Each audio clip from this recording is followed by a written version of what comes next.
Hi folks, thanks for tuning in. My name's Rich and I'd like to welcome you to the Early Years Gallery of the National Museum of the United States Air Force. I'm gonna take you around and show you some of the aircraft and exhibits we have here. And hopefully one day you'll be able to come visit and see it for yourself. But this is the first gallery as you enter the museum. And as you enter the gallery here, talk about the early years of flight in World War I and the interwar years. So I'd like to get started here. As you first enter the gallery, have some artifacts from the Wright brothers. This is actually a Wright Cycle Company bicycle from here in Dayton, and a 1901 wind tunnel that the Wright brothers used to test their airfoil designs. And here we have a piece of fabric from the original 1903 Wright Flyer. And as you know, the actual airframe for the 1903 Flyer that the Wright brothers flew at Kitty Hawk is on display at the Smithsonian Air and Space Museum in Washington, D.C. Now over here, this is the first military model that the Wright brothers sold to the United States Army. This is a 1909 Wright Flyer. And as you can see, the design has evolved a little bit from the 1903 Flyer, but it's the same basic design with the canard wing out front, two pusher propellers. However, the pilot is now seated, not laying on his stomach, and there is room for an observer. So, up here, we have a Curtiss pusher. It's another early design here. And hanging from the ceiling is a Blériot 11.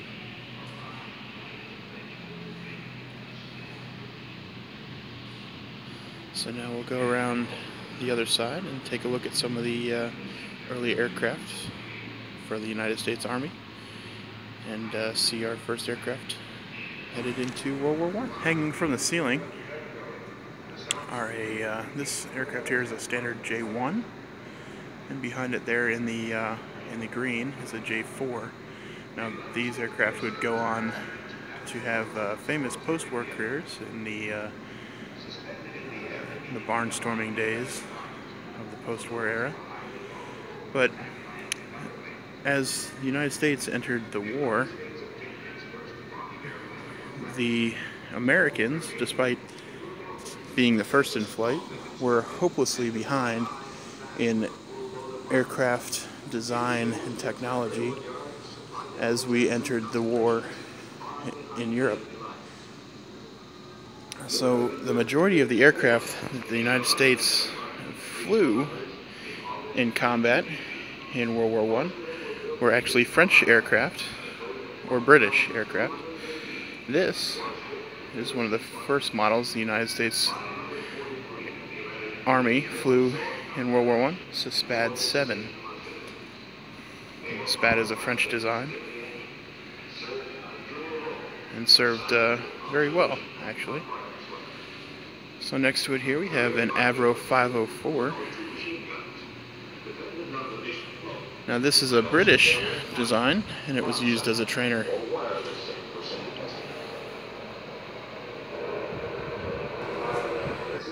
Up here we have a Thomas Morse Scout. It's an S4C. I'm going to show you that so I can show you this here. It's a 1/5 model of the Thomas Morse Scout, built exactly as the planes were built originally. This model is fully functioning.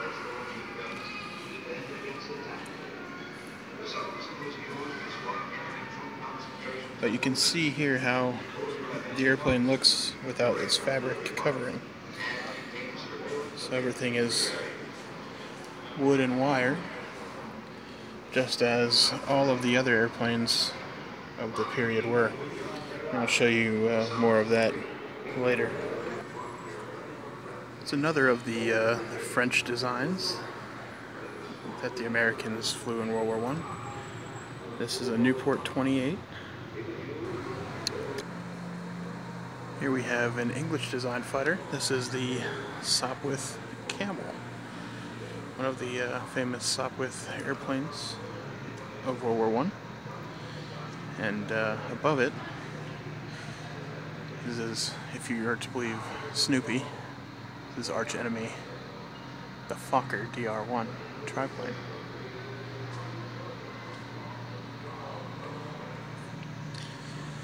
Then next to that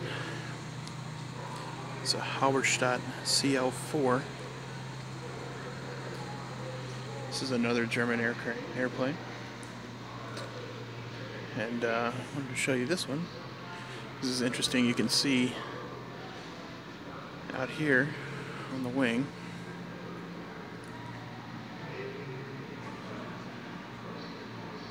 a little anemometer, cup anemometer, and that was to show wind speed, which in turn would show the airspeed. Now, these aircraft didn't have any other sort of instrumentation really. They had the airspeed indicator with the anemometer out here on the wing, and they may have had a temperature indicator, but they didn't have instruments like we think of aircraft instruments today. And that puts us here underneath the observation basket of the Keiko Type R observation balloon. And these balloons were used all up and down the front for artillery spotting and observation of enemy movements. Now, if you notice on the basket here, these canvas bags hanging off of it, these were the parachutes for the balloon crews. The balloons were filled with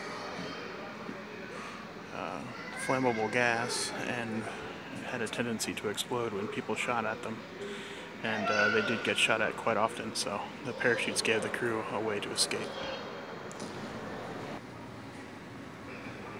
So now as we're coming later on in the war, getting towards the end, we have another SPAD here. You'll notice it looks a lot like the other SPAD we've already looked at, but this is a SPAD 13. And this one is marked in the squadron colors of the 94th Aero Squadron, the Hat and the Ring Squadron. And this particular airplane is marked as famous American ace Eddie Rickenbacker's airplane. And if take a look on the side there, there's a little iron cross. There's several more on the other side, but those are patches where bullets have gone through the fabric of the airplane. So they patched it up and put a little iron cross on it. There's another one right there. So this was one of the airplanes that the U.S. Army was flying at the end of the war, before we moved on into more American designs in the interwar years. Here we have a Fokker D7. This was one of the most advanced German types of the war. It was generally regarded as one of the best German fighters of World War I.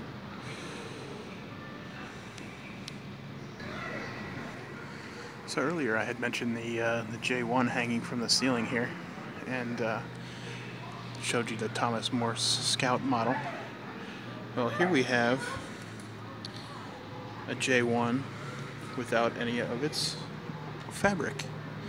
So as you can see, just like the Scout, we have a wood frame that was covered by fabric with very little metal parts. So you can see both cockpits here, fuel tank and engine, and then cables are a little hard to see all the way back to the empennage there, but really it's just wooden wires with a little bit of canvas. So this gives you a little insight as to how aircraft of the day were made. And if you look at the instrument panels there, you can see the meager instrumentation that these pilots had.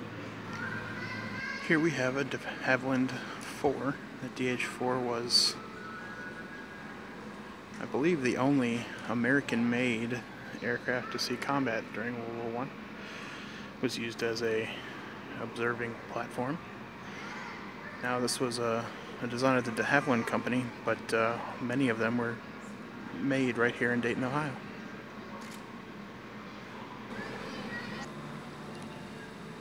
So as the war progressed, the ability to drop bombs out of aircraft became more and more important as a tool of warfare. And eventually we would come to aircraft such as this. This aircraft is a Caproni CA36.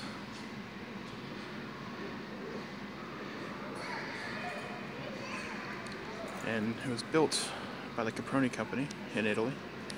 Now Italy at this time was on the side of the Western forces, fighting the Central Powers, and mostly in the Alps, fighting Austria-Hungary during the war, but they did have some pretty innovative aircraft designs. Now this aircraft is a 3-engine type, 2 in the tractor configuration and 1 you can sort of see in the middle back there behind the pilots in a pusher configuration with a triple tail.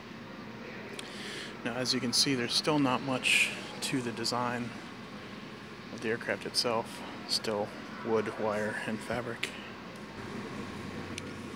Now I said earlier that the American aircraft designs were lagging behind their European counterparts. But the one big contribution the Americans did make to the air war in Europe was this right here. This is a Liberty V12 turbocharged engine. Now, due to America's industrial capacity, we were able to make a lot of these engines and send them overseas, and they powered all kinds of aircraft, including the DH4.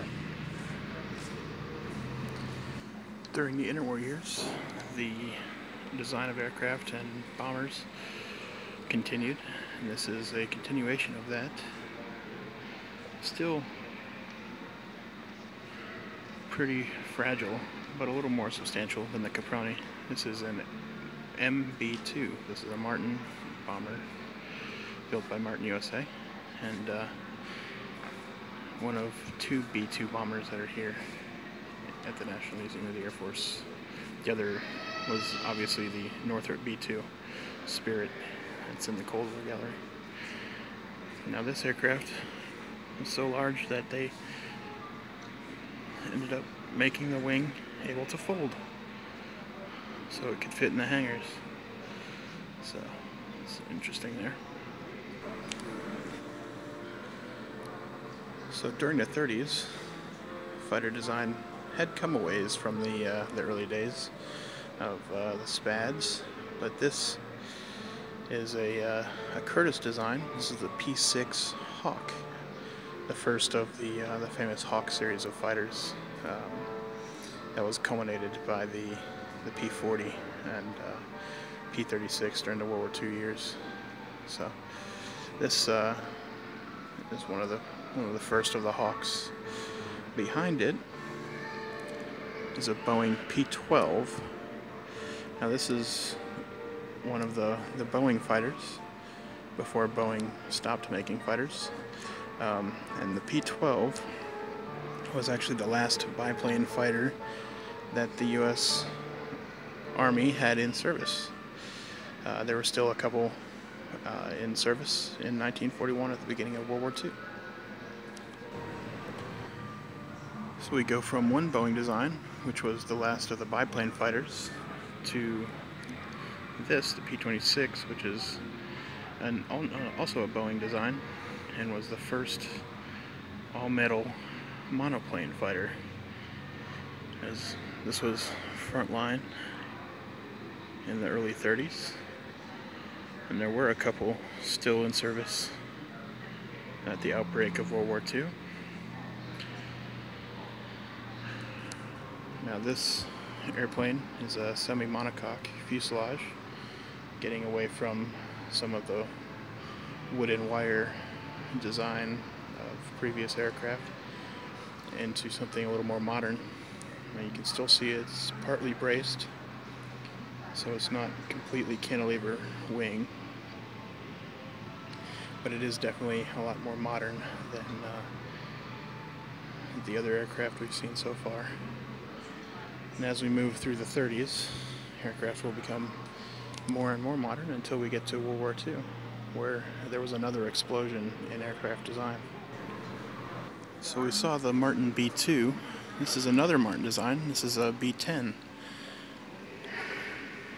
This is a monoplane fighter, or bomber, excuse me, with a fully cantilever wing, monocoque fuselage, and really is one of the first truly modern bombers. At the time it was developed, it was faster than any fighters that could be put up against it. And so its defensive armament is minimal because nothing at the time could catch it. So this was one of the primary bombers that the Army had in its inventory during the 30s. As we get closer and closer to World War II, we start seeing some designs that look a little familiar. Although this one is turned up, you can kind of tell it's related to the North American T6. In fact, this is a North American BT-14. It's one of the trainers that North American made. The BT-13 was a successful trainer, BT-14, and eventually this design would end up forming the basis of the AT-6, which most people will know as the Texan or Harvard, depending on which country you're from. But you can definitely see the family resemblance. So now we're at the end of the early years gallery here, and we're up to 1939, 1940, and hanging from the ceiling here is a de Havilland Tiger Moth. Now this was a trainer built and in service with the Air Forces of the British Commonwealth, so Royal Canadian Air Force and the Royal Air Force of Britain also used it. And here, underneath that, we have a Hawker Hurricane and the diorama of a Battle of Britain dispersal hut. During 1940, the Hurricanes and Spitfires of the Royal Air Force were all that were standing between Hitler and total victory in Europe. And actually, right now, 75 years ago, this battle was raging. And on September 15th,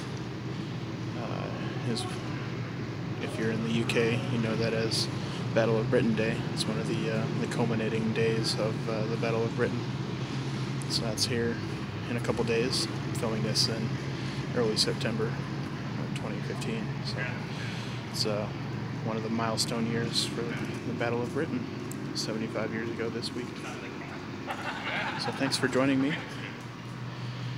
for my walkthrough and little visit in the early years gallery. I didn't touch on everything, but I did hit a lot of my favorites. Hopefully it's just whet your appetite to come down to Dayton and see it for yourself. You can check out some of my other videos on my channel. Follow me on Twitter, Richard R. Snell, or Facebook as well. And watch for more videos from me soon.